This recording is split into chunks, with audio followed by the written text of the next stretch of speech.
अब मेरे सामने कठिनाई है। कठिनाई ये है कि जनरली मैं ये अच्छा नहीं समझता कि कोई भी वक्ता एक ही बात बार बार रिपीट करे। अच्छा नहीं है। तो मैं रिपीटिशन टालना चाहता हूँ, लेकिन अनुभव ये आता है कि कोई भी अच्छी बात एक बार दो बार कही गई, उस समय जो लोग उपस्थित थे उसमें से कई लोग वर्किंग कमेटी में अभी इस समय उपस्थित नहीं हैं। नए लोग उपस्थित हैं जिन्होंने वो घटना वो उदाहरण सुना ही नहीं। दौरे में ऐसा अनुभव आता है कि पुराने लोग उनको एक ही बात 4 बार सुननी पड़ती है। नए लोग कहते हमको मालूम ही नहीं था। तो करना कैसे, ये सवाल मेरे सामने है। मैंने एक उदाहरण दिया था कि हमारी वर्किंग कमेटी देखकर प्रसन्नता होती है, क्योंकि इसमें पुराने चेहरे भी हैं, नए चेहरे भी हैं। पुराने चेहरे देखकर आनंद होता है कि भारतीय मजदूर संघ में यह क्षमता है कि लगातार जीवन भर लोगों को अपने काम में जुटाए रखना। और नए चेहरे देखकर यह आनंद होता है कि भी भारतीय मजदूर संघ में वह क्षमता है कि नए नए लोग भी इसमें आ जाए। तो इसके बारे में मैं उदाहरण देता था, लेकिन अभी मैं पूना में था तो पुराने कार्यकर्ता ने कहा कि हमने तो सुना ही नहीं। मैं उदाहरण देता था, एक शेक्सपियर का नाटक है जो एंटनी एंड क्लियोपेट्रा। तो क्लियोपेट्रा यह बहुत सुंदर और चालाक ऐसी स्त्री है, वो एंटनी पर प्रेम करती है ऐसा सब मानते हैं। उसकी एक सहेली है। उसकी सहेली को आश्चर्य होता है कि क्लियोपेट्रा कभी किसी के प्रेम में फंसती नहीं, और एंटनी को उसके सहेली ने देखा ही नहीं। तो वो कहते हैं कि तू एंटनी पर इतनी फिदा हो गई हो, एंटनी है कैसा, उसकी उम्र क्या है, कौन से, इन व्हाट एज ग्रुप। तो वो उम्र नहीं बताती, क्लियोपेट्रा बताती है कि एंटनी ऐसे एज ग्रुप में है जिस एज ग्रुप में उसके सफ़ेद बाल उसके विजडम की साक्ष्य देती है। विजडम यानी बुद्धिमानी, अनुभव। तो इस एज ग्रुप में है जिसमें उसके सफ़ेद बाल उसके विजडम की साक्ष्य देती है और उसके काले बाल उसके पराक्रम के साक्ष्य देती है। आप समझिए ना, सीधा नहीं कहती कि उसकी उम्र क्या है। तो जिस उम्र में सफ़ेद बाल विजडम बताते हैं, काले बाल पराक्रम बताते, ऐसे एज ग्रुप में है। तब ने कहा हमारी वर्किंग कमेटी ऐसी है।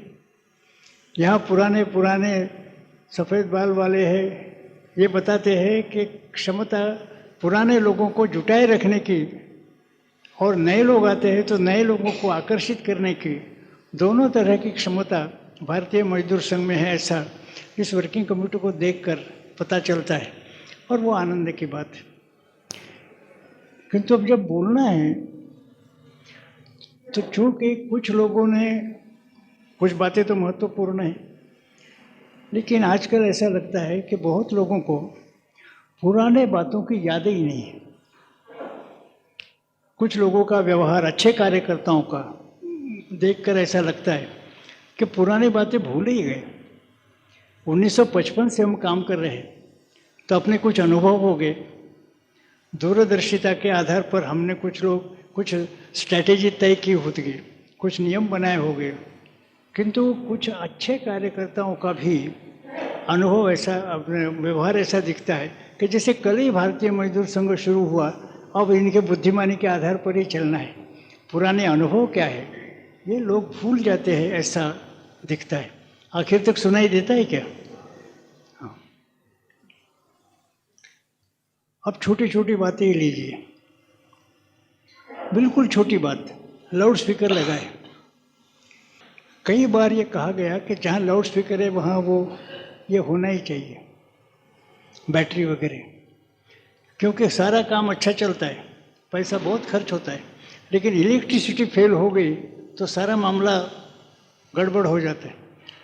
अब बैटरी में कितना खर्चा लगता है, किंतु उतनी बचत करके और समय पर सारा फंक्शन खराब करना, जिसको बोलते हैं आटे में नमक, इतनी बचत होती है, सारा फंक्शन खराब होता है। कितनी बार कहा गया, लेकिन बहुत जगह हमने देखा कि ये आटे में नमक वाली बचत करने के लिए लोग बैटरी नहीं लाते, और जब इलेक्ट्रिसिटी फेल होती है फिर दुकान में बेचते हैं। अब एक छोटी सी बात, वैसे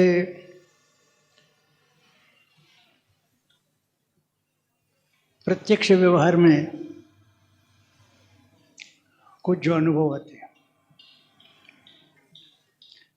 कई बार अनुभव आने के बाद भी शायद नए लोग भूल जाते हैं कि अनुभव क्या है।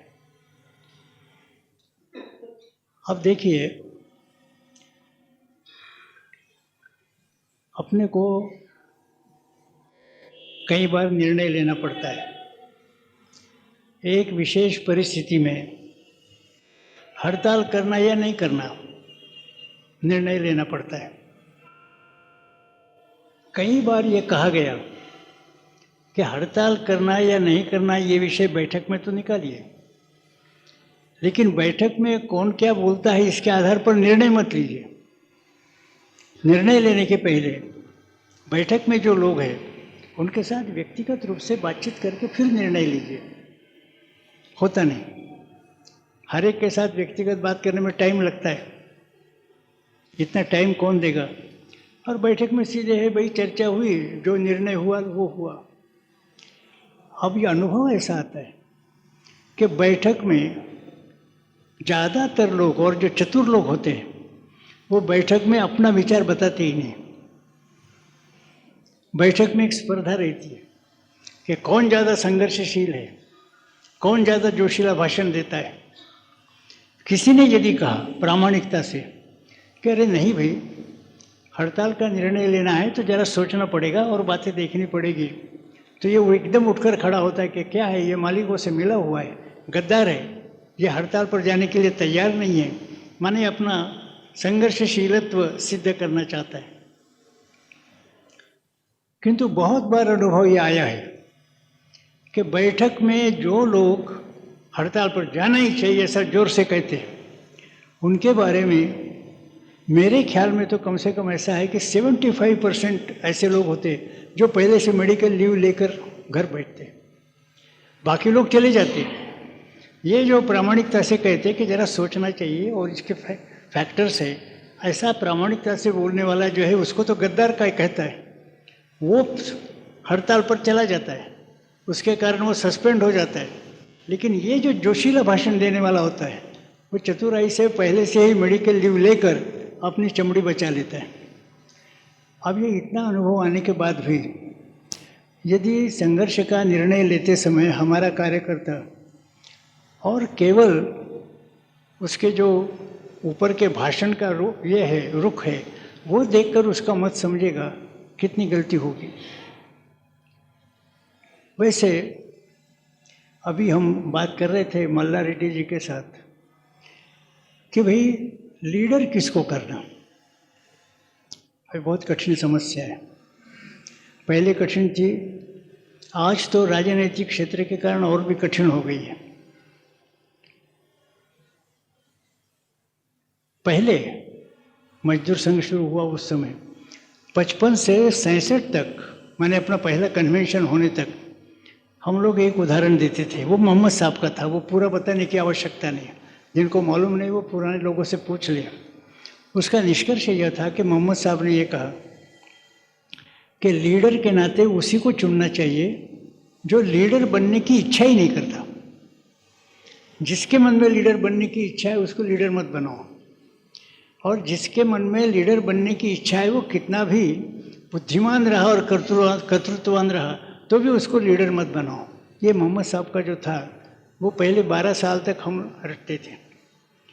अब ये हर समय जमता है ऐसा नहीं, लेकिन ध्यान तो रहना चाहिए अब क्या होता है, यही हम बातें करते करते आ रहे थे। ऐसा होता है कि सत्व रज तम तीनों प्रकृति के लोग हैं। अब भगवान ने योजना ऐसी की है कि जो राजसी प्रकृति का होता है वो बहुत ज़्यादा एक्टिव होता है, बहुत ज़्यादा कर्तृत्ववान होता है।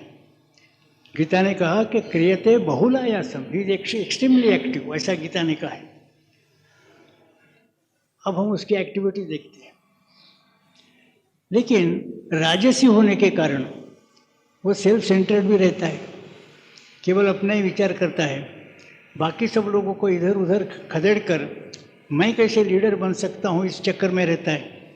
महत्वाकांक्षा रहती है, व्यक्तिगत अपना ग्रुप बना लेता है, संगठन रहे न रहे लेकिन मैं बड़ा बनूं ये उसकी इच्छा रहती है। दूसरा आदमी है सात्विक प्रवृत्ति का आदमी, उतना एक्टिव रहता ही नहीं। अब हमारे सामने सवाल आता है कि सात्विक है, डिपेंडेबल है, विश्वसनीय है, ध्येयवादी है, लेकिन एक्टिव कम है। दूसरा व्यक्तिवादी है लेकिन एक्टिव ज़्यादा है। बहुत बार हमको ये मोह होता है कि भाई जो ज़्यादा कर्तृत्ववान है उसके कर्तृत्व का आज उपयोग तो कर ले, उसके कर्तृत्व के कारण अपनी यूनियन बढ़ जाएगी, बढ़ने के बाद फिर वो गड़बड़ करेगा तो उसको फेंक देंगे। ऐसा नहीं होता, इस मोह को टालना चाहिए। मैं चैलेंज देकर बताना चाहता हूँ कि संस्थाओं में गड़बड़ियाँ होती है, हमारे यहाँ भी होती है। एक भी उदाहरण कोई बताए कि जिसने आगे चलकर गड़बड़ी की है वो कर्तृत्ववान नहीं था, ऐसा एक भी उदाहरण नहीं। जहाँ जिसने आगे चलकर गड़बड़ी की है वो कर्तृत्ववान नहीं था, किंतु हम जब कहते हैं कि इसके कर्तृत्व का अभी तो उपयोग कर लेंगे, बाद में फिर उसको निकाल लेंगे, होता नहीं। क्योंकि जब हम उपयोग कर रहे हैं तब तक उसका एक ग्रुप तैयार हो जाता है, उसका प्रभाव हो जाता है, बाद में उसको निकालना कठिन हो जाता है। तो ये जो मोह है कि कर्तृत्व का उपयोग न होने के कारण संस्था का अपने नुकसान होगा तो चलेगा, फायदा नहीं होगा तो चलेगा, लेकिन आगे चलकर जो गड़बड़ करेगा ऐसा दिखता है उसको लेना ही नहीं, ऐसा कट्टरता से निर्णय लिया तभी संस्था बच सकती है। लेकिन मोह में यदि आते हैं कि इसके गुणों का अभी उपयोग कर ले, बाद में देखेंगे, तो अब बाद में आप देख नहीं सकते। लेकिन हमने अनुभव किया है कि बहुत बार यही विचार पद्धति अपनाई जाती है। वैसे एक बात, जम्मू में जो अपनी वर्किंग कमेटी हुई थी उसमें इसमें से बहुत सारे लोग उसमें नहीं थे, नए लोग हैं। उसमें एक बात कही गई थी कि भाई भारतीय मजदूर संघ के यूनियन की कॉन्स्टिट्यूएंसीज दो तरह की है। एक तो है कि हमारे इंडस्ट्री के मजदूर, और दूसरी है कि वहाँ की संघ की शाखा, वहाँ के स्वयंसेवक, वहाँ के संघ के पदाधिकारी। और इस दृष्टि से हमने केवल इतना कहने से काम नहीं होगा कि भाई हम तो ठीक ढंग से चल रहे, जैसे संघ के सिद्धांत है वैसे ही हमारा व्यवहार है, इतना बोलकर नहीं चलेगा। तो वहाँ हमने जम्मू में तय हुआ था कि हर सप्ताह हमें, उस समय समन्वय बैठक नहीं होती थी, हर सप्ताह हमें कार्यालय में जाना चाहिए, प्रचारकों से मिलना चाहिए, अपनी क्या समस्या है बताना चाहिए। अगले मीटिंग में लोगों ने कहा कि हम तो जाते हैं लेकिन वो उनको हमारे समस्या में इंटरेस्ट ही नहीं। उनको इंटरेस्ट है कि कल का जो म्यूनसिपल इलेक्शन है वो कैसे जीतना, इसमें तो प्रचारक इंटरेस्ट लेता है, लेकिन हमारी क्या समस्या है वो सुनने के लिए तैयार नहीं। हम सुनाते हैं तो उसको वो कठिन लगता है समझना। तो फिर बताया गया है कि वो समझे ना समझे, किंतु आप अपनी बात डम कीजिए, माने उसको कम से कम जब झगड़ा खड़ा हो जाएगा तो वो समझेगा भाई ये बात कुछ न कुछ थी, पता नहीं क्या थी, लेकिन ये कुछ बात अपने कान पर थी, ऐसा तो उसको लगना चाहिए। तो ये दो तरह की अपनी कॉन्स्टिट्यूएंसीज है, और ये बात सही है कि संघ का स्वयंसेवक और प्रचारक इसको पॉलिटिक्स में जितना जल्दी समझता है और रुचि है, उतना जल्दी समझना और रुचि इकोनॉमिक सब्जेक्ट्स में नहीं है। ये बिल्कुल बात सही है। लेकिन हमारा काम है कि हम जाए बार बार उनको बताए, वो माने न माने, समझे न समझे, वो जो है हमारे बछड़ा जी का कि तुम मानो न मानो हम तो है तुमसे फिदा, तो इस तरह से अपनी बात उनके कान पर डालते रहना, उपयोग हो न हो यह आवश्यक है। यह बात जम्मू में कही गई थी। क्या होता है कि ये तो बाहर के जो हमारे झगड़े हैं सरकार के साथ हो बाकी हो, बहुत बार नई यूनियन ऐसी जगह तैयार होती है कि जहां मालिक ही संघ चालक है, मालिक ही कार्यवाह है, और भारतीय मजदूर संघ क्या है कैसा चलता है उसको तो पता नहीं। इसके कारण कुछ गलत अपेक्षाएं तैयार हो जाती हैं। लोग भी कहते हैं अरे तुम्हारे संघ चालक तो मालिक है, उसके खिलाफ यूनियन बना रहे। उनको पता ही नहीं कि भारतीय मजदूर संघ की विचारधारा क्या है। तो ये अंडरस्टैंडिंग संघ के पदाधिकारियों को, संघ के प्रचारकों को और संघ के स्वयंसेवकों को देना ये अपना काम है। और इस दृष्टि से जो अलग अलग अनुभव आते हैं, ये अनुभव भी थोड़ा मैं बताना चाहता हूँ। एक तो अच्छे समझदार संघ चालक, उनके यहाँ यूनियन, आपस में बातचीत हो गई। मानो 10 मांगे थी, उसमें से 8-9 मांगे देने के लिए तैयार हो गए। तो उन्होंने कहा कि भाई तुम्हारे वो ठेंगड़ी जी है, उनको ज़रा फ़ोन लगाओ। फ़ोन किया। उन्होंने कहा कि आपके यूनियन की 10 मांगे थी, मैं 8 देने के लिए तैयार हूँ, किंतु ये अभी एग्रीमेंट करने के लिए तैयार है, ये गलत बात है। समझदार थे। बोले मजदूरों की साइकोलॉजी ऐसी है कि आपने 10 मांगे रखी, 10 में से 10 भी हो गई, लेकिन संघर्ष के बगैर हुई। गेट मीटिंग नहीं हुई, भाषणबाजी नहीं हुई, संघर्ष नहीं हुआ, तो 10 में से 10 मांगे पूरी होने के बाद भी उसको ये नहीं लगेगा कि हमारा विजय हुआ है। लेकिन आपने गेट मीटिंग ली, संघर्ष के नारे लगाए, भाषणबाजी की, और 10 में से 4 मांगे भी पूरी होती है तो उसको लगता है कि हमारी विजय हो गई। तो ये साइकोलॉजी आपके लोग नहीं जानते, मजदूर क्षेत्र में है। एक अच्छा उदाहरण है। दूसरा उदाहरण है बेंगलोर का है। अपने वेंकटराम, वहाँ जो आईटीटी है, आईटीआई या आईटीटी है, तो वहाँ यूनियन चला रहे और कम्युनिस्टों की यूनियन वहाँ थी। और वहाँ बोर्ड ऑफ चेयरमैन अपने संघ चालक बेंगलोर के नरसिम्हाचार करके, वो वहाँ board of chairman of board. अब कम्युनिस्टों ने मेमोरेंडम दिया, अपने लोगों ने मांग पत्र दिया, दोनों की गेट मीटिंग चलती थी।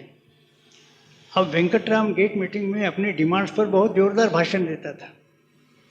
बोर्ड वाले जो बाकी लोग थे वो नरसिम्हाचार को भड़काते थे, अरे ये तुम्हारा स्वयंसेवक है, तुम संघ चालक हो, तुम संघ स्थान पर जाते हैं तो ये तुमको प्रणाम करता है, और यहाँ तुम्हारे सामने अपनी डिमांड्स ऐसी ऐसी हाथ करके बोल रहा है, ये तो आपका अपमान है। ऐसा उनको बाकी लोग भड़काते थे, ये भी भड़क जाते थे।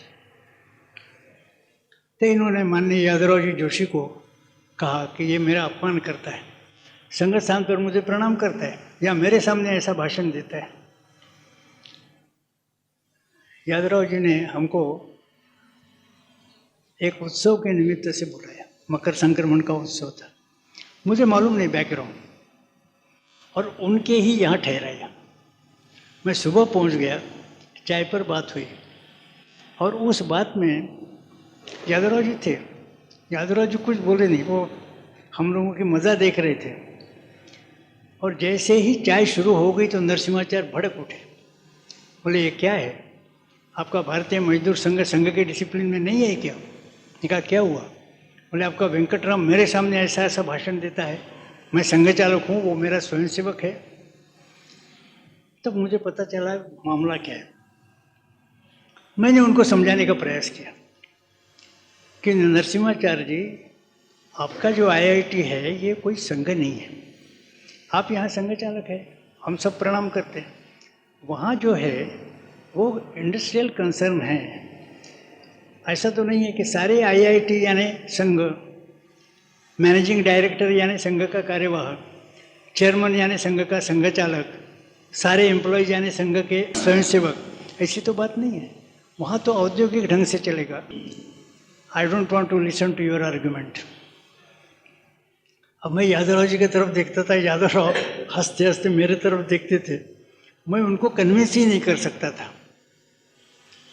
ऐसे ही चाय पर से उठे। अब क्या करना? भोजन के लिए उन्होंने मेरे साथ भोजन के लिए बाहर के 5-6 लोगों को बुलाया था। और आइडिया ये थी कि भोजन करते करते इधर उधर की बातें करेंगे, अलग अलग विषय आएंगे।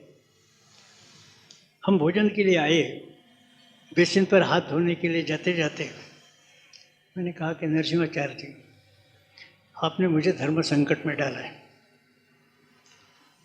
आप संघ चालक है, इसलिए यदि हम हमारी मांगे पीछे लेते तो हम तो मजदूरों के साथ गद्दारी कर रहे, ऐसा होगा जो हमें शोभा नहीं देता। और हम यदि अपनी मांगों पर डटे रहते हैं तो आप समझते हैं कि संघ चालक का अपमान हुआ। तो इस परिस्थिति में प्रचारक के नाते एक ही रास्ता है, I will wind up my union. I will wind up my union बोलने के बाद एकदम वो ये हो गए, स्तब्ध हो गए। भोजन पर वो बोले ही नहीं। He was so much engrossed. भोजन के समय वास्तव में गपशप करने के लिए 5-6 बाहर के लोगों को बुलाया था, तो गपशप तो हुई नहीं, मौन भोजन हुआ। और फिर से जब बेसिन पर हाथ धोने के लिए आए, नरसिम्हाचार्य ने कहा कि Thengadi, kindly don't wind up your union. मैंने कहा क्या हुआ, आपका कहना है? नहीं नहीं बोले। हमने कहा हम यूनियन चलाएंगे तो आज जो वेंकटराम भाषण देता है वैसा ही देगा। ठीक है बोले, मैंने सोचा भोजन करते करते कम्युनिस्टों की यूनियन है, आपकी यूनियन है। अब आपकी यूनियन होने के कारण कम्युनिस्टों पर कुछ दबाव तो भी है। आपकी यूनियन वाइंड अप हो जाएगी तो कम्युनिस्ट हमको चाहे जो गालियाँ माँ की है, बहन की है, सारी गालियाँ देकर हमारी धज्जियाँ उड़ाएंगे। आपके यूनियन के कारण दे आर कंटेंट, तो आपकी यूनियन रहनी चाहिए। हमने कहा हमारी यूनियन रहेगी तो वेंकटराम का भाषण तो होगा। बोले होने दीजिए, nothing untoward should be said. हमने कहा कभी वेंकटराम ने अनटोवर्ड बोला है क्या? नहीं बोले, अभी तक तो बोला नहीं। हमने कहा बाद में भी नहीं बोलेगा। लेकिन ये जो आपका कहना है कि मैं संघ चालक हूँ तो इसलिए आपकी यूनियन ने डिमांड्स नहीं रखनी चाहिए, कैसे होगा? नहीं बोले, you continue your union, nothing untoward should be done. ये एक उदाहरण हमारे सामने है। इसका उल्टा उदाहरण है। दिल्ली में अपने लाला हंसराज जी गुप्ता क्षेत्र संघ चालक थे। गुरुकुल कांगड़ी यूनिवर्सिटी में वो chairman of the board of directors थे। वहाँ हमारे एक जोगेंद्र सिंह करके कोई झगड़ा खड़ा हुआ और वहाँ धरने का कार्यक्रम चला और अखबार में उसको बहुत प्रसिद्धि मिलती थी। और वहाँ के अखबारों में इनका नाम आता था तो वो संघ चालक के नाते आता था। भारतीय मजदूर संघ में हमारा नाम आता था, वो प्रचारक के नाते आता था। वो जानबूझकर अखबार वाले करते थे। अब आपने दिल्ली के कार्यालय में रहने वाले अपने चमन लाल जी को देखा है। चमन लाल जी बहुत नाजुक मनस्थिति के हैं। बोलते थे कि ठेंगड़ी जी अच्छा नहीं लगता, पेपर में आता है कि संघ चालक और प्रचारक में झगड़ा चल रहा, कैसा होगा, स्वयंसेवकों के मन पर क्या असर होगा। मैंने टालता था। मैं चमन लाल जी ने कहा कि मैं आपको लेकर जाता हूँ लाला जी की तरफ। हमने कहा आपकी ज़रूरत क्या है, मैं प्रचारक हूँ, वो संघ चालक है, मैं कभी भी जा सकता हूँ। मैं लेकर जाता हूँ। एक दिन सुबह उन्होंने एंगेजमेंट तय की ब्रेकफास्ट के लिए लाला जी के यहाँ। तो लाला जी के यहाँ जाने के लिए 8-10 ऐसे ये है स्टेयर्स। तो लाला जी बाहर ही खड़े थे। जैसे हमारे तो आइए आइए आइए करके ऊपर लाया। अब उनके यहाँ क्या था कि जैसे हम अंदर प्रवेश करते हैं वैसे ही डाइनिंग टेबल। तो आते ही लाला जी का, अरे भाई चमन लाल जी आए हैं, वो पकोड़े लाओ। चमन लाल जी को पकोड़े बहुत पसंद है करके, चमन लाल जी बैठिए, पकोड़े आ रहे हैं, बैठिए। और मुझे आंखों से इशारा किया कि जरा अंदर जाएंगे। उनके बेडरूम में गए। लाला जी ने कहा कि आपको चमन लाल जी ने लाया है ना? हमने कहा। बोले मुझे भी बार बार फ़ोन करते हैं। बोले आप, मैं इनको कैसे समझाऊँ? ये जो औद्योगिक क्षेत्र है, औद्योगिक क्षेत्र की बारीकियाँ समझाने से भी ये समझ नहीं पाते। बोले अपने सामने जो सवाल है ये है कि उनका कहना है कि मैं संघ चालक, आप प्रचारक, तो संघ चालक के नाते या तो मैंने आपकी बात कंसिडर करनी चाहिए या प्रचारक के नाते आपने अपनी मांगे छोड़ देनी चाहिए। तो मैंने इनको बताया कि भाई ये दोनों प्रैक्टिकल नहीं है। अब ऐसा है बोले कि बोर्ड ऑफ डायरेक्टर्स में यद्यपि मैं चेयरमैन हूँ, तो भाई वो आर्य समाज की यूनिवर्सिटी है। हमारे यहाँ आर्य समाज के 2 फैक्शन हैं। बोर्ड ऑफ डायरेक्टर्स में भी उनके दूसरे फैक्शन के लोग हैं और वो देख रहे हैं कि मेरी टांग कैसे खींचना। आप हमारे प्रचारक है, इसलिए आपकी मांगे यदि मैं पूरी करता हूँ तो यही बहाना लेकर मेरे खिलाफ प्रचार होगा and I will be taken out of board of director. इसमें संघ का क्या लाभ होगा? किंतु दूसरी बात भी बोले, मैं जानता हूँ कि मैं संघ चालक हूँ, इसलिए आपने यदि अपनी डिमांड्स छोड़ दी तो कम्युनिस्ट उसका एडवांटेज लेंगे, you will be out of the field. इसमें भी संघ का क्या लाभ होगा? तो लाभ इसी में है, लाला जी ने कहा कि एम्प्लॉयर के नाते मैंने जो करना है वो मैं करूं, एम्प्लॉय के नाते आपने जो करना है आप करें। फिर से वही बात है कि भाई अनटोवर्ड कुछ ना हो, लेकिन दोनों ने अपना संघर्ष जारी रखना चाहिए। तब तो एम्प्लॉयर के नाते बोर्ड ऑफ डायरेक्टर में मेरा प्रभाव रहेगा, कर्मचारी के नाते आपका प्रभाव रहेगा, दोनों का संघर्ष है, चलने दीजिए। मैंने कहा ठीक है, आप चमनलाल जी को समझे। बोले वो नहीं समझेंगे। फिर हम बाहर आए। बाहर आते ही लाला जी ने, चमनलाल जी हमारी बातचीत हो गई, मैं चलता हूँ करके वो अंदर चले गए।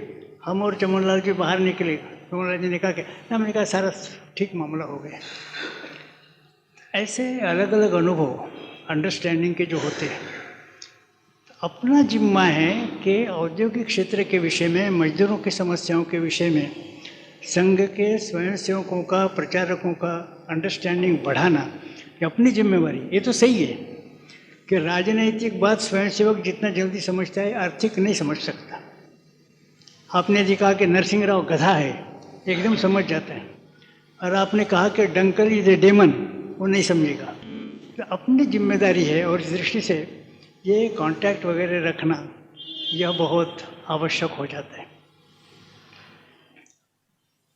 जैसे मैंने कहा कि बहुत बार ऐसा लगता है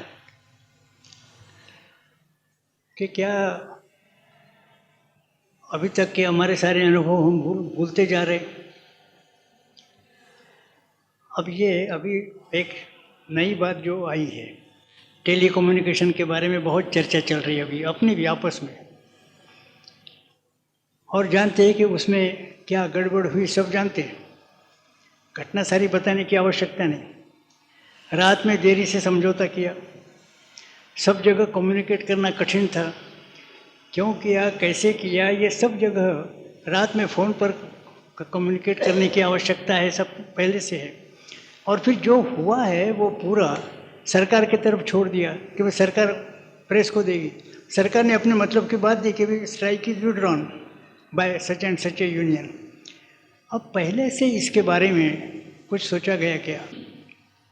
ऐसा लगता है कि निगोशिएशन टेबल पर एट ए टाइम एक से अधिक यूनियन जब है, तब अपनी स्ट्रैटेजी क्या हो, इसके बारे में कई बातें सोची गई। इसमें सबसे पहली बात, मेरा ख्याल है कम से कम हमारे मुंह से 50 बार तो ये कहा गया होगा कि जहाँ निगोशिएशन टेबल पर हम हैं और कम्युनिस्ट है, वहाँ नियम ख्याल में रखिए कि not a step ahead not a step behind communist. ये आप में से कितने लोगों ने सुना है? जरा हाथ ऊपर करें।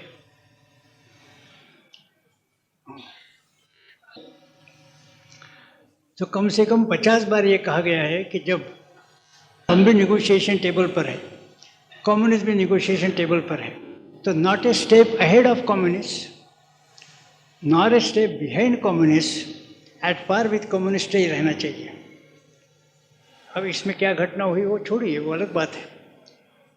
किंतु जब रात को मुझे फ़ोन आया कि हमारे लोगों ने सिग्नेचर किया है वगैरह वगैरह, और सिग्नेचर किया, अच्छा किया, ये वो सारा उन्होंने बताया, हमने मान लिया। लेकिन रात में मुझे यही लगा कि अभी तक जो हमने 50 बार कहा है कि not a step ahead of communist not a step behind communist, ये सब लोग भूल गए क्या? तो ये जो बातें होती है, इसमें जो हुआ उसको रिकवर करेंगे। जगह जगह कम्युनिकेशन न जाने के कारण क्या नुकसान होता है, ये भी सबक हमारे लोग सीख रहे हैं। और दूसरी बात थी कि ऐसा कुछ भी हुआ तो स्वयं 2-3 लोग मिलकर न्यूज़ आइटम फॉर्म करके प्रेस में जाकर, हर एक न्यूज़पेपर के दफ्तर में जाकर स्वयं देना, टेबल पर जो होगा उसको समझाना, उसके साथ बात करना, ये भी पहले से है, नई बात नहीं। इस समय ये हुआ नहीं।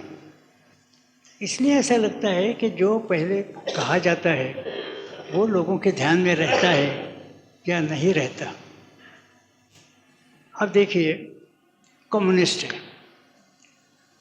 अब कम्युनिस्ट बोलने से केवल एक कैटेगरी नहीं आती, हर एक लीडर है, हर एक का स्वभाव है, वो क्या है ये समझकर हमारा व्यवहार होना चाहिए।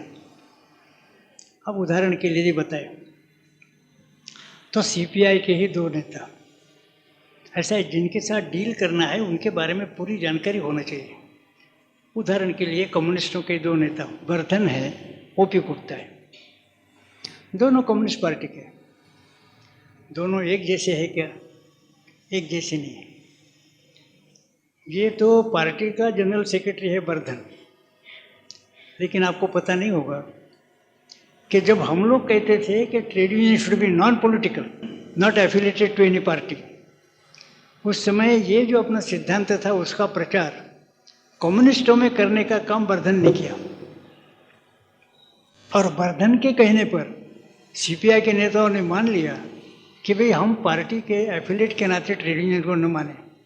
आगे चलकर तो प्रसंगवशात ईएमएस नंबूदिरी ने भी स्टेटमेंट दिया कि पार्टी से अलग होनी चाहिए, नॉन पॉलिटिकल होनी चाहिए, लेकिन वो एक स्ट्रैटेजी थी। वर्धन ने एक एटमॉस्फेयर तैयार किया था। अब ऐसा है कि इसका एक स्वभाव है, बहुत बुद्धिमान है, लेकिन एक है कि ये डायरेक्ट लाई नहीं कभी बोलता। कैरेक्टर उतना इतना तो है कि सीधे झूठ बात वर्धन नहीं बोलेगा। यदि कोई बात न बतानी हो तो फिर घुमा फिरा कर कुछ कहेगा, गोलमाल बोलेगा, लेकिन एकदम सीधे झूठ बात बोलना ये अपेक्षा हम वर्धन से नहीं कर सकते, इतनी सज्जनता है। और सीधे सत्य बोलना ये ओपी गुप्ता से अपेक्षा नहीं कर सकते, वो गलती से भी सच नहीं बोलता। दोनों सीपीआई के, लेकिन दोनों का टेम्परामेंट कितना अलग है। अब ये टेलीकम्युनिकेशन के मामले में ओपी गुप्ता से अपना संबंध आया। अब ओपी गुप्ता से संबंध है तो ओपी गुप्ता क्या है ये जानने की आवश्यकता है कि नहीं। मैं समझता हूँ कि संपूर्ण ट्रेड यूनियन क्षेत्र में ओपी गुप्ता के जैसे कैपेबल आदमी कोई नहीं। बहुत कैपेबल है, क्योंकि बहुत बदमाश है, बहुत हरामखोर है, बहुत कैपेबल है, और उसका बैलेंस कभी जाता नहीं। हमने गीता में सुना है, सुख दुखे समय कृत्वा लाभा लाभो जया जयो। हम तो गीता पढ़ते हैं, किंतु उसका उदाहरण ओपी गुप्ता है। उदाहरण के लिए केवल बताता हूँ कि एक बार वेस्टर्न कोर्ट में उसके खिलाफ मीटिंग हुई। ये मीटिंग में जाकर बैठा, उसको लोगों ने बहुत गालियाँ दी। अब उसकी पत्नी भी उसके डिपार्टमेंट में थी, तो लोगों ने अति उत्साह में आकर पत्नी को भी नहीं देना ऐसी गालियाँ दी थी। ये अपना हंसता रहा। अब ये बोलने के लिए खड़ा हुआ, लोग उत्सुकता से देख रहे थे कि इतनी गालियाँ दी है, इतने चार्जेस उसके ऊपर लगाए हैं, उसके पत्नी को गालियाँ दी है। तो इतने में 2-3 लोग आए और जूते की माला उसको पहनाई। वो लाउड स्पीकर पर खड़ा होने के बाद जूतों की माला उसको पहनाई। उसने उतारी नहीं, वो हंसते रहा। लोग उतर गए, इसका भाषण शुरू हुआ। बोले, भाई हो, मैंने यहाँ कितनी ही बार भाषण किया है, आपने मुझे लीडर बनाया इसलिए मैं लीडर हूँ। आप जब मेरे से खुश थे, आपने फूलों की माला दी, उसको मैं दुनिया को दिखाता था। आज आपने जूतों की माला दी, आज मैं हर डिपार्टमेंट एक में जाकर लोगों को बताऊंगा कि आपने प्रेम से मुझे ये जूतों की माला दी है। और बोले आपने मेरे पत्नी के बारे में कुछ कहा। अब वो मेरी पत्नी है, ठीक है, लेकिन आपकी भी तो बहन है, तो अपने बहन को कौन सी गालियाँ देने आपको स्वातंत्र्य है, आप चाहे जो गालियाँ अपने बहन को दे सकते हैं। और फिर वो जूतों की माला लेकर हर डिपार्टमेंट में जाकर हर एक एम्प्लॉय के साथ उसने शेक हैंड किया। अपने में से कितने लोग ये कर सकते मुझे बताइए, मामूली बात नहीं है। अपने में से कितने लोग कर सकते हैं? ऐसा था कि पहले सेंट्रल गवर्नमेंट एम्प्लॉयज़ का एक ही कॉन्फेडरेशन, उसी में सीपीएम के लोग थे, सीपीआई के लोग थे, लेकिन दोनों का झगड़ा होने के कारण 8 साल तक कॉन्फेडरेशन की बैठक नहीं हुई। फिर जयपुर में कॉन्फेडरेशन की कॉन्फ्रेंस हुई। तब तक सीपीएम और सीपीआई के झगड़े बहुत बढ़ गए थे। और सीपीएम का जो नेता था एन.जे. अय्यर करके, बहुत अच्छा आदमी, हमारे जो प्रचारकों के स्टैंडर्ड है उस स्टैंडर्ड पर जो खरा उतरने वाला, ऐसा एन.जे. अय्यर था। कम्युनिस्ट था लेकिन अच्छा कैरेक्टर, एकदम सिंसियर, इतना ही था, बहुत गुस्सेबाज। और उसका ओपी गुप्ता पर बहुत गुस्सा। अब डायस पर ऐसे लोग बैठे तो पहले ही एन.जे. अय्यर ने बोलना शुरू किया और 40-45 मिनट तक डायरेक्टली ओपी गुप्ता की तरफ ये करके हुए ओपी गुप्ता ने क्या क्या हरामखोरी की है ये बताते रहा 40-45 मिनट। वहाँ जो बाकी लोग थे वो देखते थे, ओपी गुप्ता हंस रहा था। 45 मिनट के बाद ये बैठा, फिर लोग उत्सुकता से देख रहे हैं कि ओपी गुप्ता अब क्या बोलता है। अब जैसे मैंने कहा कि एन.जे. अय्यर हमारे प्रचारक के जैसा ही है, गुस्सेबाज है लेकिन बहुत अच्छा काम करने वाला है, बहुत कैरेक्टर अच्छा है। ओपी गुप्ता हंसते हंसते लाउड स्पीकर पर आया, बोले भाइयों, मैं पिछले 3-4 साल से तुमसे प्रार्थना करता हूँ, तुम मानते नहीं, अब तो मेरी बात आपको जची कि नहीं। मैंने कितने बार कहा कि ये एन.जे. अय्यर, इसकी शादी कर लो तब तो उसका दिमाग ठीक रहेगा। अब आपने देखा कैसे असंतुलित बातें कर रहा है। इतना बोलकर बैठ गया। अब उसने क्या चार्जेस लगाए, क्या आरोप, कुछ नहीं, सब तक तालियां बज गई, ओपी गुप्ता बन। मेरे कहने का मतलब है कि ये आदमी ऐसा है कि बहुत संतुलित है, बहुत बदमाश है, लेकिन कभी इसका संतुलन बिगड़ता नहीं है और वो सीधा कहता है। हमारे साथ उसने कभी झूठ बोला नहीं, लेकिन हमारे खिलाफ जब कोई एक्शन वो करता था, क्योंकि बहुत दिन तक मैं एक्टिव फील्ड में रहा हूँ, तो मेरे खिलाफ यदि वो कोई उसने कुछ एक्शन करना है, वो मेरे घर में आता था 57 साउथ एवेन्यू और बताता था, ठिंगड़ी जी मैं आपको गाली देने वाला हूँ, आपके खिलाफ मैं ये करने वाला हूँ, ये मैं बदमाशी नहीं करता तो मेरी लीडरशिप ख़त्म हो जाएगी, तो आप कृपा करके मिसअंडरस्टैंड मत कीजिए। ये बोलकर फिर वो बदमाशी करता था। अब ऐसे आदमी के साथ डील करना और वर्धन के साथ डील करना, तो दोनों में अपनी मनस्थिति अलग अलग होनी चाहिए। तो मेरे कहने का मतलब है कि अभी तक जो हम लोगों ने सोचा है कि भाई अपनी मनस्थिति ठीक रहे, इसलिए जिनके साथ पाला पड़ता है, जिनके साथ झगड़ा होता है, तो उनके बारे में पूरी जानकारी हम लोगों ने लेना चाहिए। यह बात शायद हम भूल गए और केवल हमारे नेगोशिएशन क्या हो रहे इसी पर हम जा रहे, ऐसा नहीं।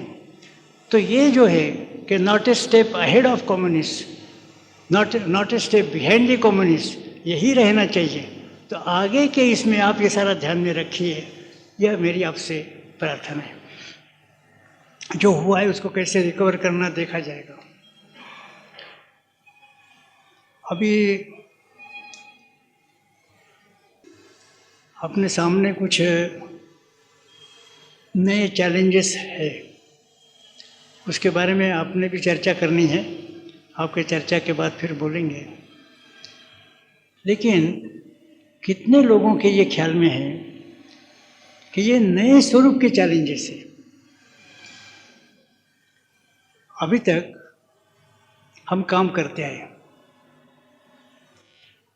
अब अपने यहाँ कॉन्स्टिट्यूशन है, कानून है, संघ के स्वयंसेवक होने के कारण हम लॉ अबाइडिंग सिटीजन्स हैं, और इसलिए जो रिकॉग्नाइज्ड पैटर्न्स ऑफ एजुटेशन है माने बिल्कुल सिग्नेचर कैंपेन, अनशन, धरना, हड़ताल, तो जो रिकॉग्नाइज पैटर्न्स है उसी से अपना काम चलता था।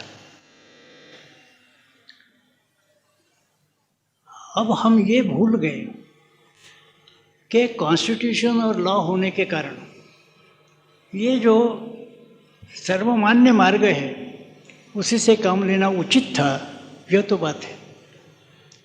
अब जिनके साथ झगड़ा है वो, अभी तक का सारा झगड़ा हमारा देशी कैपिटलिस्ट, स्टेट गवर्नमेंट और सेंट्रल गवर्नमेंट के खिलाफ था। माने हमारे संघर्ष की मियाद क्या थी? न्यू दिल्ली। ज़्यादा से ज़्यादा हमारा संघर्ष नई दिल्ली तक था। अब एकदम डायमेंशन बदल गई है। वर्ल्ड ट्रेड ऑर्गेनाइजेशन के कारण डायमेंशन एकदम बदल गई है, और ग्लोबलाइजेशन, लिबरलाइजेशन वगैरह अलग विषय, किंतु इसके कारण अब लड़ाई का क्षेत्र वॉशिंगटन तक गया है। ये हमारे लोग कितना इसका कॉग्निजेंस लेते हैं। दिल्ली तक जब हमारा क्षेत्र था लड़ाई का, तब तक ये बिल्कुल ठीक था। ट्रेडिशनल वेज ऑफ एजिटेशन, आंदोलन के परंपरागत मार्ग बिल्कुल ठीक थे। कानून है, कॉन्स्टिट्यूशन है इसके कारण। किंतु जब रणांगण दिल्ली से वॉशिंगटन तक जाता है तो उस समय यही रास्ते लेकर काम चलेगा क्या? ये विचार हम लोगों ने किया है क्या? क्योंकि हम ऐसा समझते हैं कि भाई सारे काम तो ऐसे traditional right, traditional pattern of agitation से होते हैं, ये भी हो जाएगा। होगा क्या? माने Indian capitalist, state government, central government, इनके खिलाफ कभी हम कामयाब हुए हो गए, कभी नहीं हुए हो गए, लेकिन यही रास्ते लेकर हम चले। इसी रास्ते से हम मल्टीनेशनल का मुकाबला कर सकेंगे क्या? अमेरिका का मुकाबला कर सकेंगे क्या? अब इसमें बाहर की जनता में एक भ्रांति है। ये भ्रांति दूर करने का भी अपना काम है। बाहर की जनता में भ्रांति है कि सब लोगों ने सेंस ऑफ रिस्पॉन्सिबिलिटी के साथ रहना चाहिए। आप देशभक्त हैं, लोग हमको बताते हैं। जो हरामखोर है वो भी हमको बताते हैं कि तुम संघ के स्वयंसेवक होने के कारण बड़े रिस्पॉन्सिबल हो, आपका रिस्पॉन्सिबिलिटी रखना चाहिए मन में। और इस दृष्टि से जो ट्रेडिशनल पद्धति है उसी से आंदोलन होना चाहिए। और हमने वो बताते कि अहिंसा के मार्ग से अंग्रेजों को भगाया और स्वातंत्र्य प्राप्त किया। माने अंग्रेजों से जो लड़ाई हुई उसमें अभी तक के जो मार्ग हम अपना रहे उसी से यश प्राप्त हुआ, ऐसा एक गलत ख्याल प्रचारित किया जाता है। ऐसा ही है क्या? अंग्रेज बाहर के थे।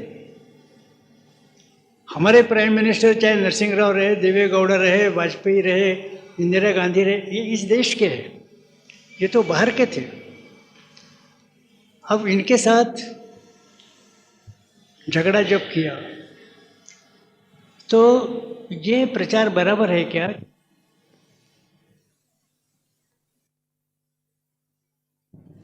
कि 42 में आंदोलन हुआ 42 से स्वातंत्र्य प्राप्ति तक कौन सा आंदोलन कांग्रेस ने किया बताइए?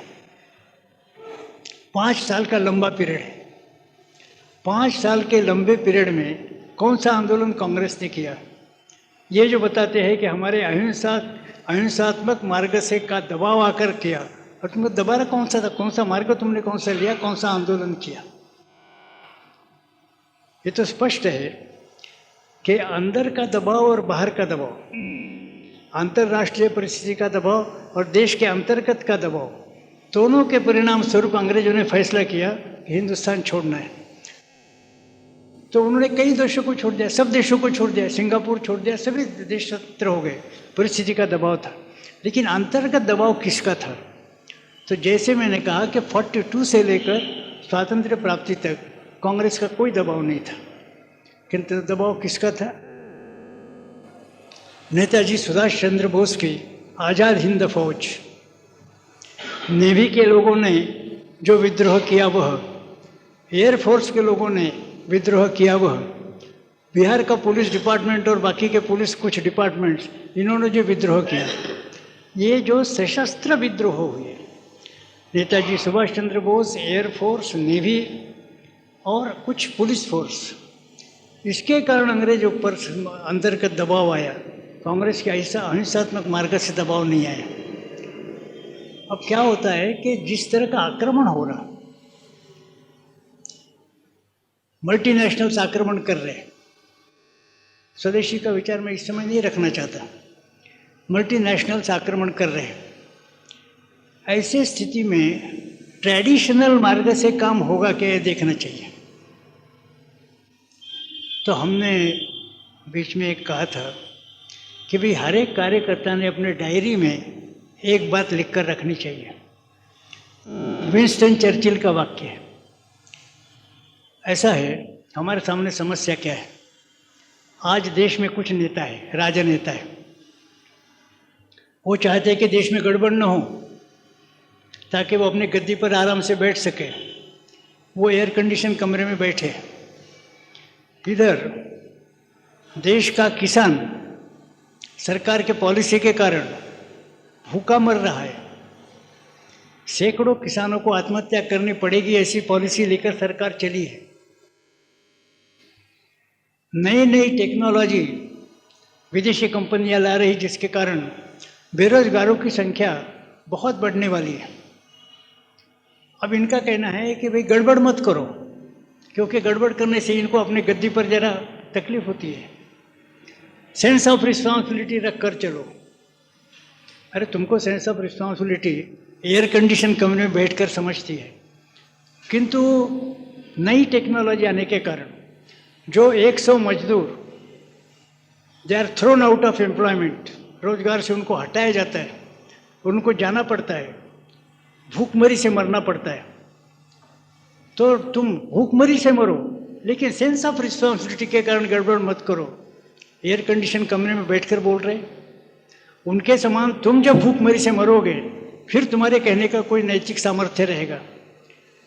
जो आदमी घर में जाकर अपने पत्नी के बच्चों के साथ आत्महत्या करने जा रहा है, उसको कहे कि मशीनरी की तोड़ फोड़ मत करो, क्योंकि आप सेंस ऑफ रिस्पॉन्सिबिलिटी रखने वाले हो। ऐसा है, तुम कहो न कहो, ये होने वाला है। तो ये जो सेंस ऑफ रिस्पॉन्सिबिलिटी की बात है, और खासकर ये कहते हुए कह रहे तुम तो संघ के हो, स्वयंसेवक हो, तुमको शोभा देता है क्या, ये एयर कंडीशन लीडर जो हमको ये बताने वाले हैं, ये परिस्थिति आने वाली है। इसलिए हमने कहा था कि हर एक ने अपने डायरी में एक वाक्य लिखना चाहिए, जो विंस्टन चर्चिल का वाक्य है। विंस्टन चर्चिल ने कहा है कि under certain circumstances it is better to be irresponsible and right than to be responsible and wrong. लोगों ने पूछा इसका अर्थ है कि हमने कहा डायरी में लिख के रखो, जब परिस्थिति आएगी तब समझ जाओगे कि under certain circumstances it is better to be irresponsible and right than to be responsible and wrong. ये परिस्थिति आने वाली है, औद्योगिक क्षेत्र में आने वाली है, किसानों पर आने वाली है। तो उस समय जो एयर कंडीशन नेता हमको उपदेश करेंगे कि नहीं नहीं अच्छा नहीं है, आप देशभक्त है, आपको शोभा देता है क्या, उनको सीधा बताने की आवश्यकता है कि अभी तक जो हमारे ट्रेडिशनल चैनल्स ऑफ एजुटेशन थे वो हमारे सरकार के खिलाफ थे। अब हमारा झगड़ा है मल्टीनेशनल्स के साथ। इस झगड़े में केवल पुराने मार्गों से काम होने वाला नहीं है, और जो परिस्थिति है उसमें प्रतिक्रियात्मक यदि सरकार माने किसान और मजदूर कुछ करता है तो उसको दोष देने का तुमको तब तक अधिकार नहीं जब तक एयर कंडीशन कमरे से तुम नीचे नहीं आते, जन समुदाय के साथ मिक्सअप नहीं होते, और लोगों के समान तुम भी भूखमरी से मरने के लिए तैयार नहीं होते, तब तक तुमको कोई अधिकार नहीं है बोलने का, सेंस ऑफ रिस्पॉन्सिबिलिटी नाम लेने का।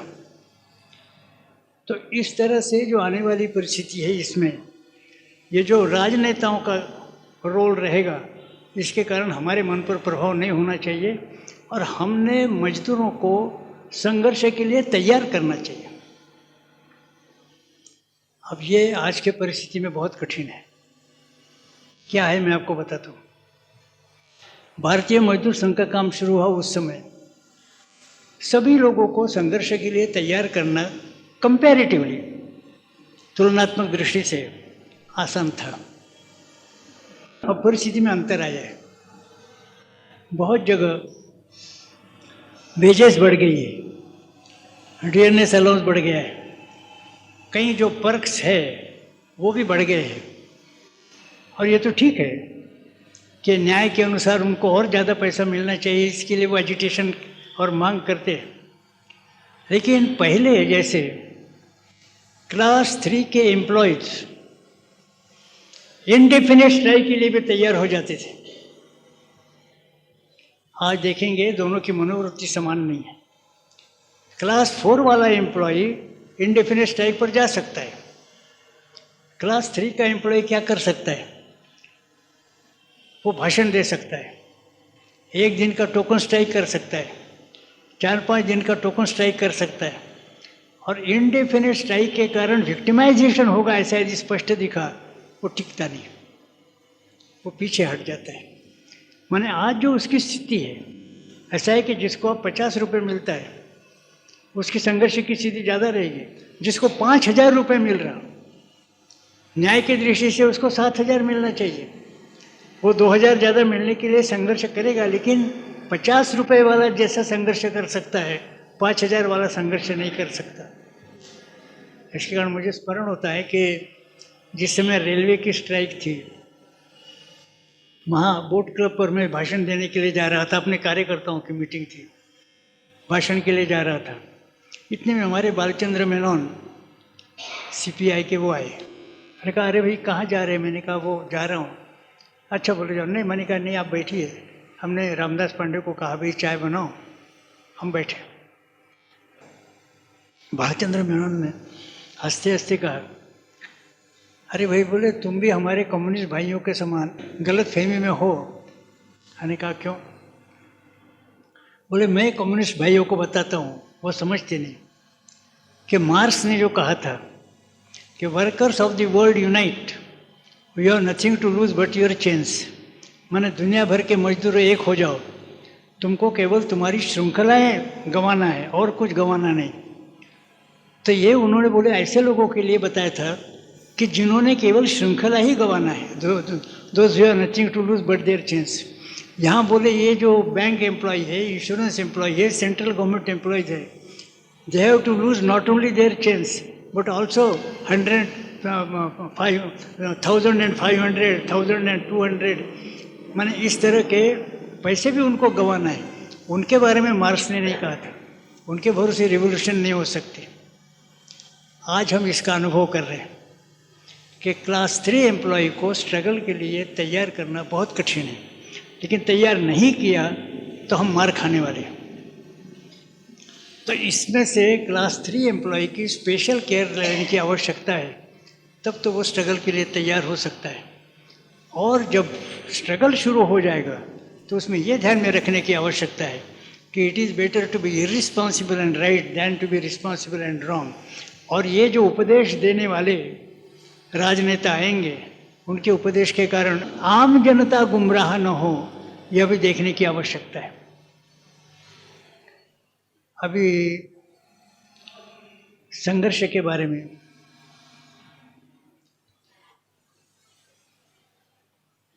हमारी सरकार के साथ एटीट्यूड क्या रहे, यह प्रश्न आया। लोग अभी भी पूछते हैं, अरे 55 से हम लोग एक बात कह रहे हैं, क्या अभी भी उसके बारे में भ्रम है?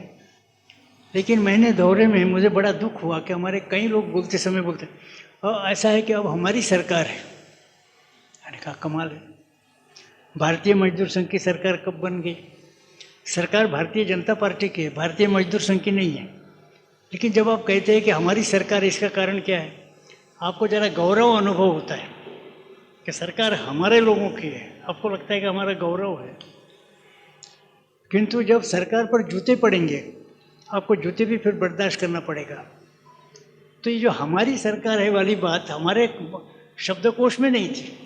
हमेशा हम कहते हैं 1947 से ड्यूली इलेक्टेड गवर्नमेंट, माने जो इलेक्शन की प्रोसेस है उसमें जो चुनकर आई हुई सरकार है, वो हमारी सरकार है, राष्ट्रीय सरकार है, किसी भी पार्टी की रहे। और हम यह कहते रहे कि सरकार के बारे में हमारा रुख क्या रहेगा, तो किसी भी पार्टी की सरकार रहे, हम ये नहीं देखेंगे कि पार्टी कौन सी है, किसी भी पार्टी की सरकार रहे, हम पार्टी कौन सी पार्टी की सरकार है ये नहीं देखेंगे, तो उस सरकार की नीति मजदूरों के बारे में क्या है, उस सरकार की नीति राष्ट्र के बारे में क्या है, उनकी नीति देखकर हम अपना रुख तय करेंगे, पार्टी देखकर नहीं। और इसलिए हम लोगों ने कहा था कि रिस्पॉन्सिव कोऑपरेशन ये हमारी नीति है। पार्टी कोई भी रहे, कांग्रेस रहे, कम्युनिस्ट रहे, बीजेपी रहे, कोई भी रहे, किंतु उनका रुख देखकर रिस्पॉन्सिव कोऑपरेशन। और उसका मतलब हमने बताया था कि सरकार यदि मजदूर और राष्ट्र के साथ कोऑपरेशन करती है, हम उनके साथ कोऑपरेशन करेंगे, यदि वो असहकार करते हैं हम असहकार करेंगे, और यदि वो राष्ट्र और मजदूर का विरोध करते हैं तो हम विरोध करेंगे। ये रिस्पॉन्सिव कोऑपरेशन है हमारी नीति। लेकिन बीच में क्या हुआ पता नहीं है, शायद हमारे लोगों का भी पॉलिटिकलाइजेशन हुआ, ऐसा कभी कभी लगता है, ओवर पॉलिटिकलाइजेशन। तो इसके कारण फिर वो हमारी सरकार है, ये है, वो ये हमारे है।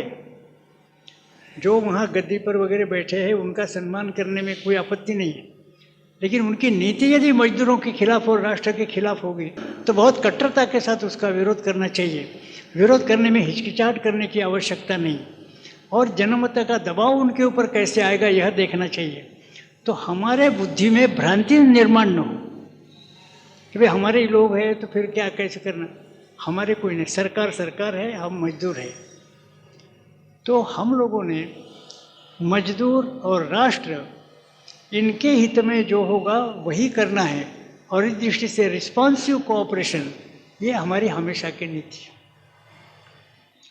केवल मजदूर क्षेत्र के बारे में नहीं, तो कुल मिलाकर हमने समझना चाहिए कि राष्ट्र का जो विचार करना है तो हम राष्ट्र नीति में है, राजनीति में नहीं है। ये जरा ध्यान में रखिए, हम राष्ट्र नीति में हैं, राजनीति में नहीं है। अब ये भी कई बार कहा गया, अभी भी हम कभी कभी जाते तो लोग कहते हैं कि साहब इसमें फ़र्क क्या है, एक ही तो है। वास्तव में राष्ट्र नीति यह बड़ा सर्कल है, उसके अंतर्गत राजनीति एक छोटा सर्कल है। अब राष्ट्र नीति और राजनीति में अंतर क्या है, केवल उदाहरण के लिए एक बात बताकर मैं ये पूरा करूँगा कि राष्ट्र नीति अलग है, राजनीति अलग है। अब इसके बारे में संघ के तो कितने ही उदाहरण हैं। हम जानते हैं कि सरकार ने संघ को दबाने के लिए 3 बार संघ पर प्रतिबंध लगाया, किंतु तीनों बार संघ ने ये कहा कि भाई ठीक है, सरकार ने गलती की, हमारे ऊपर अन्याय किया, हमें जेल में डाला, तो भी आखिर दांत भी अपने हैं, होठ भी अपने हैं, कौन किसको गाली दे। परम पूजनीय गुरु जी ने कहा कि वयम पंचाधिकम शतम, यही लेकर चलना चाहिए। बाबा साहब देवरस ने कहा फॉरगेट एंड फॉरगिव। माने इस तरह की संघ के लोगों ने जो एटीट्यूड ली, ये तो हम सब लोग जानते हैं, ये राष्ट्र नीति की है। नहीं तो ये भी कह सकते थे कि हमारे ऊपर बैन लगाए क्या, देखेंगे सालों को क्या करते। ऐसा नहीं किया, राष्ट्र के तरफ देखकर कहा कि हमारी दांत है, हमारी होठ है, दोनों मिलकर कम्युनिस्टों का मुकाबला करें। तो राष्ट्र नीति अलग बात है, राजनीति अलग बात है। लेकिन दूसरे का उदाहरण देने से ज़्यादा स्पष्ट होगा। नेहरू सरकार है, नेहरू सरकार आने के बाद पहली बार यह तय हुआ कि हिंदुस्तान का एक डेलीगेशन चाइना में जाएगा। दूसरे दिन पेपर में आया कि डेलीगेशन का नेतृत्व विजय लक्ष्मी पंडित करेगी, माने पंडित नेहरू की बहन। और फिर तीसरे दिन आया कि आचार्य नरेंद्र देव डेलीगेशन में सदस्य के नाते जाएंगे। अब देखिए, इस क्रम से समाचार पत्रों में खबर आई। पहले दिन खबर आती है कि डेलीगेशन जाएगा, दूसरे दिन विजय लक्ष्मी पंडित नेतृत्व करेगी, तीसरे दिन आचार्य नरेंद्र देव सदस्य के नाते जाएंगे। उस समय आचार्य नरेंद्र देव बनारस यूनिवर्सिटी के ये थे, वाइस चांसलर थे और पार्टी के अध्यक्ष थे। और बनारस में राजनारायण रहते थे। राजनारायण को तो आप सब लोग जानते हैं। जैसे वो पढ़ लिया कि विजय लक्ष्मी पंडित के नेतृत्व में हमारे पार्टी के अध्यक्ष जा रहे हैं, वो बौखला उठे। 30-40 लोगों को लेकर उनके बंगले पर आए, बाहर से नारे लगाए, इन्होंने बुलाया, बोले क्या है? राजनारायण ने कहा कि आचार्य जी आपने हमारी नाक कटाई, हम अपोजिशन पार्टी के हैं, आप हमारे लीडर है ऑल इंडिया, और आप ये फिर विजय लक्ष्मी को नहीं वो गालियाँ देकर कहा कि इसके नेतृत्व में आप जा रहे, क्या हमारे पार्टी की इज्जत रही? कहाँ बैठो? बोले देखो, नेहरू का फोन आया था, नेहरू जी ने ऐसा कहा कि भाई डेलीगेशन तो भेजना है, डेलीगेशन भेजना है, कोई नेता चाहिए, तो पद्धति है कि रूलिंग पार्टी का आदमी ही नेता होता है। तो विजय लक्ष्मी पंडित को नेता किया, किंतु सरकार जानती है कि ये डेलीगेशन इफेक्टिव नहीं होगा, यशस्वी नहीं होगा, जब तक डेलीगेशन में ऐसा कोई ना कोई नहीं है जो बुद्धिज़्म के बारे में पूर्ण जानकारी रखता हो। बुद्धिज़्म के बारे में जानकारी रखने वाला आदमी रहेगा तब तो ये डेलीगेशन यशस्वी हो सकता है, नहीं तो बोले जाएंगे आएंगे कुछ परिणाम नहीं। और बुद्धिज़्म के बारे में आप जितने जानकार हो कांग्रेस में और कोई नहीं है। तो देश की इज्जत के लिए मेरी प्रार्थना है कि आप डेलीगेशन में रहिए। तो देश के इज्जत का विचार करते हुए मैंने हाँ कहा, और मैं जाने वाला हूँ। राजनारायण को कहा कि तुम विरोध करो तो भी मैं जाने वाला हूँ, क्योंकि यहाँ देश की प्रतिष्ठा का सवाल है। तो राजनारायण माने राजनीति, आचार्य नरेंद्र देव यानी राष्ट्र नीति, दोनों में अंतर क्या आता है आप जरा समझ लीजिए। तो हम लोग राष्ट्र नीति में हैं, राजनीति में नहीं है। और राजनीति के नाते हमारा यही कहना है कि कोई भी पार्टी पावर में रहे, रिस्पॉन्सिव कोऑपरेशन, यही हमारा काम चलेगा। ऐसे अभी बहुत प्रश्न आएंगे, क्या करना क्या नहीं ये हम देखेंगे, लेकिन जो प्रमुख बातें मुझे लगी और इसमें एक जो लगा कि नए लोगों को पुराने लोगों ने बातें बतानी चाहिए, तो हमारी मुश्किल होती है। एक आध बार ऐसा होता है कि हम एक उदाहरण देते हैं, पुराना आदमी कहता है ठेंगड़ी जी आप ये कितने बार रिपीट करेंगे, हमने तो 2 बार सुना, और नया आदमी कहता है हमने सुना ही नहीं था। लोगों के हाथ से जो गलतियां होती है, मैंने उसका स्टैटिस्टिक्स तो इकट्ठा नहीं किया, लेकिन हमारा ऐसा अनुभव है कि लोगों के हाथ से जो गलतियां होती है तो उसमें जो गलती करने पर उतारू है, जो दुष्ट है, जानबूझकर गलत काम करना चाहते हैं, ऐसे लोग बड़े मुश्किल से 4-5% हो गए। 65-70% लोग ऐसे हैं गलतियां करने वाले, उनको पता ही नहीं रहता कि ये गलत है, पता ही नहीं रहता। उनको लगता है कि दुनिया में तो ऐसे ही चलता है, क्योंकि बाकी संस्थाओं में सब गड़बड़ चलती है, तो दुनिया में ऐसा ही चलता है, इसमें गलत क्या है, इसलिए वो करता है। उसको यदि बताया कि अपने कुछ स्टैंडर्ड्स है, अपनी कुछ रीति नीति पद्धति है, उसके अनुसार हम लोगों ने चलना है, ऐसा यदि बताया और वो समझ गया तो वो अपने में परिवर्तन करता है। ऐसा मैंने देखा है, बहुत उदाहरण देखे कि लोग गलतियां करते थे, नए जवान कार्यकर्ता जब उनको समझाया गया तो वो बोलते थे अरे हमको मालूम ही नहीं था कि अपनी पद्धति ऐसी है, उन्होंने अपने में सुधार कर लिया। तो सुधार नहीं हो सकता ऐसा नहीं है, लेकिन हम क्या समझते हैं कि इतने साल से भारतीय मजदूर संघ चल रहा है, अपनी रीति नीति पद्धति क्या है सब जानते होंगे, वो टेक इट फॉर ग्रांटेड कि पीपल नो इट। वास्तव में हमारे कार्यकर्ता सब जानते नहीं, उनको बार बार बताने की आवश्यकता है। तो अभी तक की जो अपनी रीति नीति पद्धति है वो बताना, अपने स्टैंडर्ड्स क्या है ये नए लोगों को बताना, अपनी स्ट्रैटेजी क्या रहे, अपने विचार क्या रहे, ये नए लोगों को बताना आवश्यक है। ये यदि हम करेंगे तो हमारी बहुत सी डिफ़िकल्टीज कम हो जाएगी।